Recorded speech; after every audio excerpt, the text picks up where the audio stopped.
Assalamualaikum warahmatullahi wabarakatuh. Alhamdulillah wassalatu wassalamu ala Rasulillah Sayyidina Muhammad ibn Abdullah wa ala alihi wa ashabihi wa man tabi'ahu wa wala. Rabbi shrah li sadri wa yassir li amri wahlul 'uqdatam min lisani yafqahu qawli.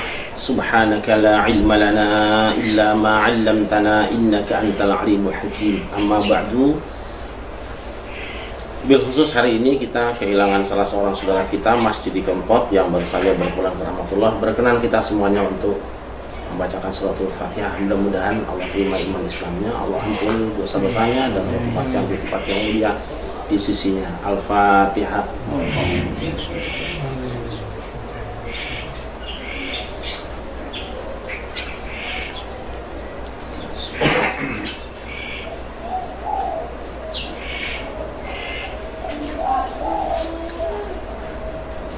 Kita akan melanjutkan bahasan kita tentang ayat kedua dari suratul Fatihah, yaitu Alhamdulillahirabbil alamin. Kata Allah seperti telah kita bicarakan awal-awal adalah bermakna al-ma'bud, yang disembah. Dimana menurut sebahagian ulama dia mustaq dari lafaz ilah. Itu berarti lafaz Allah mengandung makna tauhid. Sini sebelah sini saja, masuk sini. Nanti laki-laki menghadapnya lurus semua ke sini, tidak ada yang nengok kiri kanan. Terus biar kelihatan. Sekarang kita akan masuk kepada kata Rob. Kata Rob itu menurut asalnya berarti mengelola sesuatu secara bertahap dan pelan-pelan sampai sempurna. Jadi step by step melakukan perawatan sampai sempurna. Misalnya kita membaca di dalam literatur harian kita, ada namanya Kulliyatut Tarbiyah wa Ta'lim.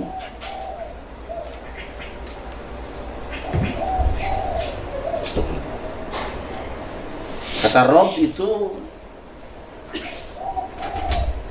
mengelola atau merawat sesuatu secara bertahap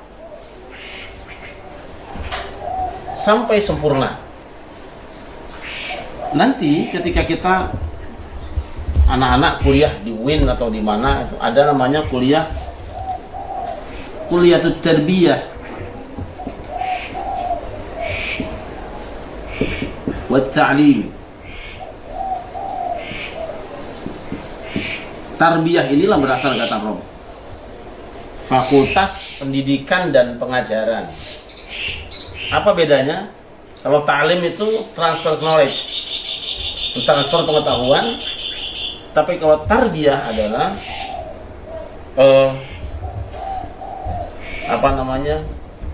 mengajari perilaku, lebih pada perilaku. Dan dulu dalam bahasa kitanya keguruan dan ilmu pendidikan. Itu kalau ngajar, taklim, memindahkan ilmu. Tapi kalau tarbiyah itu adalah transfer karakter, atau bahasa gampangnya mendidik. Tarbiyah.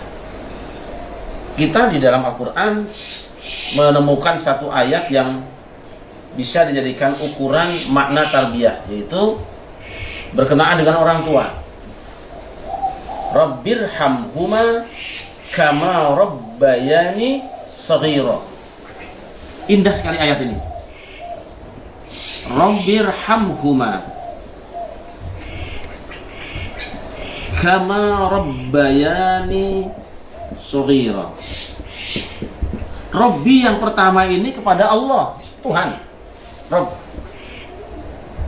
Menawi Pak Edi kurang jelas, monggo bisa dekat situ, biasanya mengawal kamera. Monggo Pak Edi di sana khusus, yang lain tidak boleh. Jadi kata Rabbi yang pertama itu adalah ya Tuhanku. Rabb, Allah. Ini Allah, Tuhan. Ya Tuhanku, sayangilah kedua orang tuaku kama rabbayani shaghira, sebagaimana mereka berdua telah merob aku, mentarbiyah aku. Rabb di sini bukan kepada Allah lagi. Sebagaimana kedua orang tua aku telah merawat aku pada waktu aku masih kecil. Jadi, kenapa orang tua di situ adalah Rabbayani, mentarbiyah atau merob anaknya? Kita tahu orang tua adalah ibu dan bapak itu dua makhluk yang mengelola anaknya sedikit demi sedikit, sabar, ngajari berjalan, ngajari bicara, itu sabar, dirawat sampai sempurna. Maka mereka adalah Rabb, Murabbi. Itulah makna Rabb. Berarti ketika Allah Subhanahu wa ta'ala menjadi Rabb, Dia mengajari kita supaya dalam segala sesuatu itu berproses, tidak ceruk. Kita juga membaca ketika Musa melakukan dakwah, melakukan perlawanan ideologis terhadap Fir'aun, itu marahnya bagaimana Fir'aun? Alam nurabbika fina walida wa labista fina min umrika sinin. Alam nurabbika fina walidan wa labista fina al-ayat min umrika sinin. Alam nurabbika Rabb. Kata Fir'aun, wahai Musa, bukankah aku telah merawat kamu sejak kamu masih kecil dan kamu tinggal di tengah kami bertahun-tahun lamanya? Kok sekarang kamu mau melawan sama aku? Kecilik kamu, kan bayi citit. Karena memang apa? Karena memang Musa dirawat oleh Fir'aun dari masih bayi, ditarbiyah, dirob. Anu rabbika fina. Kemudian juga ketika Yusuf, dalam kasus Yusuf misalnya, dalam kasus Nabi Yusuf ketika dia dibujuk oleh Zulaikha, warawadatahul jibah huwa fi baitiha an nafsihi wa ghallaqatil abwab wa qalat haytalak qala ma'adha Allah innahu rabbi ahsana maswaya innahu la yuhibbul zalimun.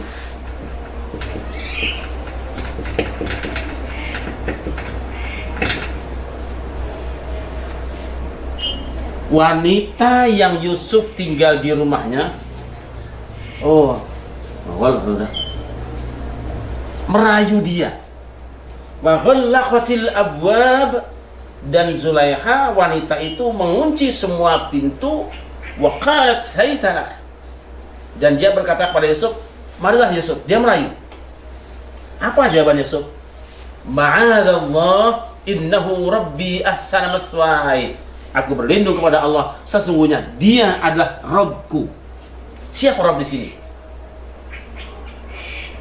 Mayoritas ulama mengatakan bahwa Rabbi di sini bukan Allah, tetapi Dia adalah Sayyidi, yaitu Al-Aziz, tuanku, majikanku. Walaupun ada yang mengatakan nanti bahwa Rabbi di sini adalah Allah Tuhanku. Aku tidak bersedia melakukan perbuatan itu. Kenapa? Suamimu, majikanku, tuanku begitu baik memberikan tempat padaku. Bagaimana aku yang sudah diperlakukan baik oleh suamimu, aku berkhianat pada dia, berbuat zina dengan kamu? Luar biasa itu. Rabbi di sini adalah artinya tuanku atau majikanku.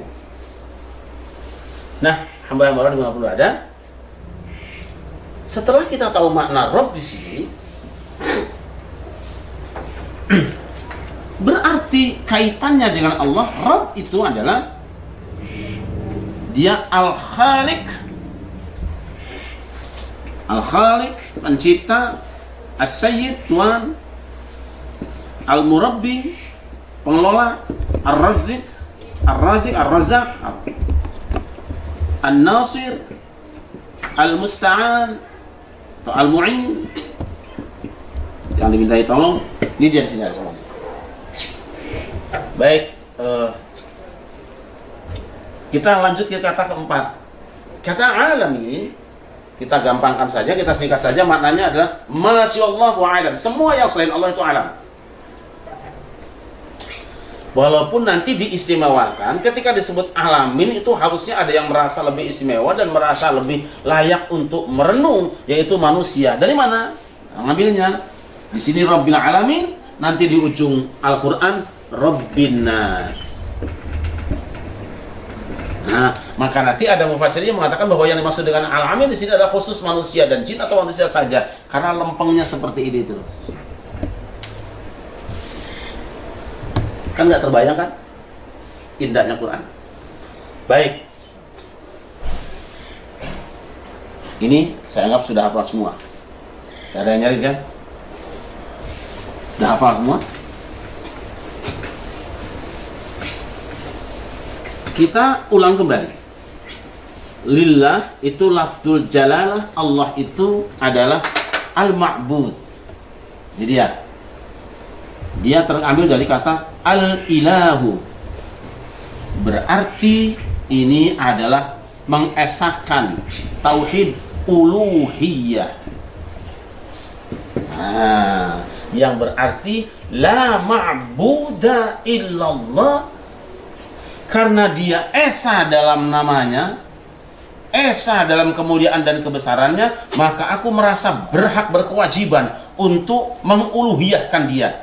Tidak ada ma'bud kecuali dia. La ma'buda illahu. Ya. Tidak ada yang wajib disembah kecuali dia. Kemudian Rabb adalah yang mencipta, yang memberi rezeki, yang memelihara, yang memberi pertolongan, yang membantu. Ini adalah tauhid rububiyah. Nih, jadi tauhid itu dua. Nanti ada yang nambah-nambah yang lain, tambahannya sebetulnya sudah ada di sini, cuma kurang jeli. Nanti ada yang nambah tauhid asma wa sifat, yang nambah tauhid mulkiyah, sudah ada di sini semua. Mulkiyah ada di sini, asma di sini, sifat nempel di sini. Sifat di sini. Sudah ada. Jadi cukup dua, Rabb, Allah dan Rabb, tauhid uluhiyah, rububiyah. Kalau tauhid rububiyah artinya apa? La khaliqa wala raziqa wala nasira wala mu'ina illahu. Tidak ada zat yang menciptakan, yang memberi rezeki, yang menolong, yang membantu kecuali dia. Kenceng? Karena kita yakin bahwa tidak ada, ini baru diikrar ya, di keyakinan, tidak ada Tuhan yang wajib disembah kecuali dia, Allah. Perhatikan, alhamdulillah, kemarin kita sudah bahas. Lillah barusan, Rabb sekarang, amin sudah. Kemarin kita bicara bahwa ini uluhiyah, lihat. Kita sudah mengatakan bahwa Ar-Rahman itu adalah kebesaran Allah dalam dirinya. Bahwa zat Allah itu maha pengasih dalam kesendiriannya, zatnya. Sedangkan Ar-Rahim adalah kasih sayang Allah yang diberikan kepada makhluknya, sudah dicurahkan pada makhluknya. Dan kita berdoa, kita beribadah, bersujud kepada Ar-Rahman, beribadah kepada Ar-Rahman, ibadur Rahman, abdur Rahman. Tetapi kalau meminta kita kepada Ar-Rahim, ya Rahimu ya Wadud. Ini dia. Maka sekarang dipasang di sini. karena Ar-Rahman itu dia, maka dipasangkanlah Ar-Rahman dengan Allah. Karena Allah itu Rabb, tempat kita meminta, maka Ar-Rahim yang berhubungan dengan makhluknya disambungkan dengan kata Rabb, lurus. Dan lihat sekarang, Alhamdu yang isinya adalah Al-Madhu, As-Sana'u, dan As-Syukru, kemudian menjadi Alhamdu. Ini adalah haqiqatul ibadah. Hakikat ibadah itu kita cuma ini doang kok, memuji Allah, menyanjung Allah, berterima kasih pada Allah, nggak ada yang lain. Kita tidak bisa memberikan apa-apa pada Allah. Semua ibadah itu hanya ungkapan untuk memuji, menyanjung, dan bersyukur pada Allah. Tidak ada ibadah yang untuk la nuridu minkum min rizqin wa ma uridu an yut'imun. Allah tidak minta rezeki, tidak minta diberi makan. Yang bisa kita lakukan kepada Allah hanya menyanjung, memuji. Semua gerakan ibadah yang kita lakukan itu muji Allah, hakikat ibadah itu. Nah, lihat. Karena tadi tidak ada yang diibadahi kecuali Allah, maka semua ibadah, semua hamdu itu kepada Allah. Semua pujian, semua ibadah pada Allah. Kalaupun kita tidak ada ayat yang merintahkan kita ibadah, kalaupun tidak ada perintah kita menyembah Allah, sadar seperti ini, pasti manusia yang sadar akan berusaha bagaimana dia mencari Tuhannya. Aku ingin menyembah dia, aku ingin mengabdikan diri pada dia, aku ingin menghamba ke dia. Maka alhamdu digandengkan dengan lafaz Allah, karena alhamdu adalah ibadah. Al-ibadah lillah. Nah sekarang Rabb itu adalah perawatan penciptaan. Walaupun dia juga Allah juga Rabbnya itu, tapi dihubungkan dengan makhluknya, dengan al-alamin. Seakan Allah mengatakan semua rizki, semua pertolongan akan kuberikan kepada makhlukku, dan tidak ada yang bisa menolong kecuali aku. Karena itu maka kamu hendaknya meminta kepadaku. Maka di dalam doa yang paling banyak itu Rabbana. Ada Allahumma, tapi tidak banyak. Quran cuma berapa? Allahumma malikal mulki tu'til man tasha. Yang kedua, Allahumma in kana hadza huwal haqqu min 'indik. Yang satu Allahumma untuk mukmin, yang satu Allahumma orang kafir. Dalam kasus dengan Abu Jahal, Abu Lahab itu. Yang minta diturunkan hujan batu dari langit. Maka yang banyak adalah Rabbana. Karena apa? Sifat perawatan, penciptaan, pertolongan, pemberian rezeki itu lekatnya dengan Rabb, bukan dengan uluhiyahnya. Tapi jangan pernah berpikir bahwa berarti Allah cuma separuh. Bukan. Tidak seperti itu. Yang dihubungkan kepada makhluk adalah rububiyahnya, tapi yang dikejar disampaikan makhluk adalah uluhiyahnya. Lalu karena ini tadi adalah Ar-Rahman menjadi Allah lillah, Ar-Rahim kepada Rabb, nanti diulangi, takut ada yang tidak paham. Ar-Rahmanir Rahim. Dialah Allah Ar-Rahman yang disembah, dialah Ar-Rahim yang diminta. Ya, Allah tuh lengkapin ayatnya. Barangkali takut ada yang nggak paham sampai di Alhamdulillah, tambahin, diulangi lagi, takut nggak jelas kamu. Kalau nggak tahu kamu bahwa Rabb itu adalah Allah, itu adalah Ar-Rahman, Rabb itu Ar-Rahim. Allah itu hubungannya dengan kebesaran kemuliaan Allah, sedangkan Rabb hubungannya dengan Ar-Rahim itu hubungannya dengan kuasa Allah untuk mencipta, memberi rezeki, merawat, dan memberikan pertolongan. Perhatikan indahnya Al-Fatihah ini. Nanti kita akan sampai pada berikutnya. Jadi kita ulangi lagi. Al-ilah, lafaz Allah berasal dari kata al-ilah, yang dimana al-ma'bud, yang disembah. Maka kita harus bilang bahwa dialah yang sembah, kepada dia menyembah. Rabb itu adalah tarbiyah, berhubungan dengan penciptaan, pemberian rezeki, pemeliharaan, pertolongan ketika ada persoalan, tempat meminta. Maka dia adalah tauhid rububiyah. Dua tauhid ini, uluhiyah dan rububiyah, kedua-duanya ini harus dijaga, harus seimbang. Kalau uluhiyah itu adalah hak Allah, kewajiban hamba, sedangkan rububiyah adalah hak hamba, kemurahan Allah, bukan kewajiban Allah. Demikian, mudah-mudahan manfaat, dan mari kita membuka puasa. Semoga ibadah kita pada hari ini diterima oleh Allah Subhanahu wa taala. Amin. Bismillahirrahmanirrahim. Assalamualaikum warahmatullahi wabarakatuh. Waalaikumsalam.